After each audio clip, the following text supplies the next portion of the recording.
Now, despite what I may have to say about this film, this movie has something that I have not seen in any other movie this year. And that's Lizzo.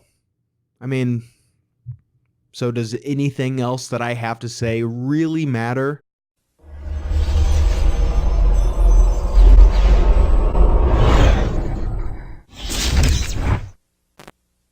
Hustlers is written and directed by Loren Scafara, and this film is based off of the New York Magazine's true story of a group of strippers who go from rags to riches, stealing from wealthy Wall Street businessmen and are lining their own pockets as they do so. Like most people, and for myself, I think a lot of people were at least intrigued by this movie when they heard the cast of this film. You've got Constance Wu, as well as Jennifer Lopez, Keke Palmer, as well as names such as Cardi B and, again, Lizzo. And for myself, what I was looking forward to going into this film most, being the cast, ended up being, in my opinion, the strongest element of this film. Constance Wu continues to impress in this film, as she did with Crazy Rich Asians. Jennifer Lopez, too, probably gives the best performance that we have seen from her this far. I mean, there's a scene in this movie, the scene that introduces her character in this film. If they were to have a highlight reel of her career, I think this scene would probably be included in that. The two of them carry this insane true story on their shoulders and are responsible for this movie, in my opinion, being watchable. And unfortunately, I do feel that word is what most accurately describes my opinion of this film, is just being watchable. Besides, again, the pretty insane true story that this film is based off of, I don't think that there's too much more that you could reap from this film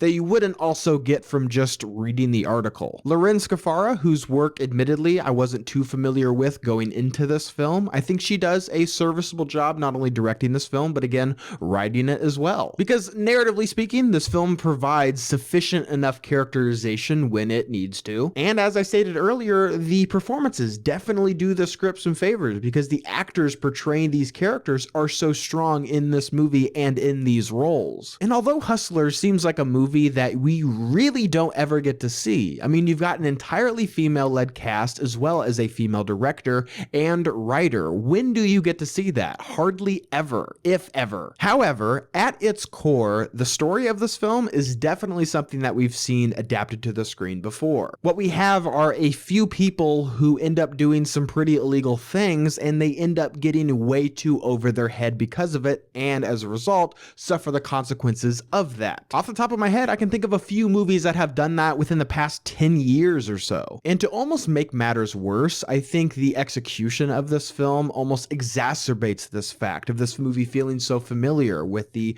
direction, the editing, the music choices. This film is crafted in a way that is intended to be very slick and stylish and fast and sharp. Thelma Schoonmaker being a very clear inspiration for the editing choices in this film, which is pretty understandable. I mean, Thelma Schoonmaker is one of the most influential editors in the history of cinema, so I can understand the urge to want to make a movie that emulates a similar style that she was able to bring to the table. But that paired with the fact that this story is something that does feel familiar, it resulted in a movie that unfortunately didn't leave much of an impact on me, apart from the standout performances and the true story that this movie is based off of. So did you guys see Hustlers? What did you think about it? Leave your thoughts and opinions down below. And as always, guys, thank you so much for watching today. I hope you liked today's video. And if you did, you can click on the link down below, or you can subscribe to my channel to see more movie reviews and movie related things. You guys, thank you so much for watching, and see you next time.